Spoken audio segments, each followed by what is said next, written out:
Հոգեպես առողջության նշանը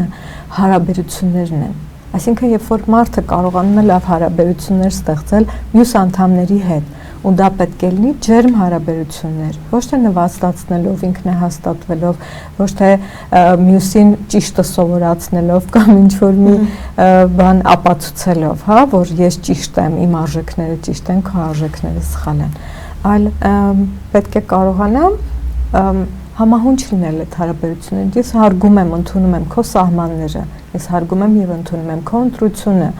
ես հարգում եմ եւ ընդունում եմ իմ սահմաններն ու իմ ընտրությունը։ Ես չեմ ուզում, որ դու իմ սահմանները անցնես, ոչ ֆիզիկապես, ոչ մտովի, ոչ հոգեբանորեն, ոչ էլ ես անցնեմ քո սահմանները։ Արդյոք դա կապ ունի լռելու եւ անտեսելու հետ։ Լռել անտեսելը լռել կարելի է, բայց անտեսել ոչ,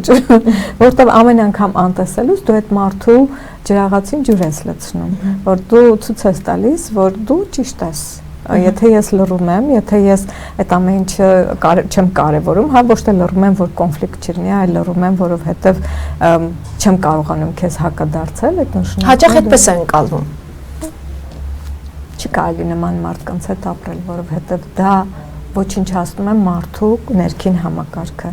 Երբ որ մարդը այնքան սիրի իրեն, հարգի իրեն, հա, որ հեռանա նման հարաբերություններից,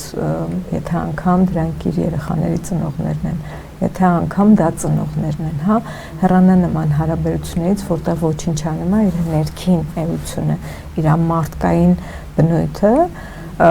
իհարկե իրեն չկորցնելու համար ավելի լավ է հեռու լինել նման մարդկանցից։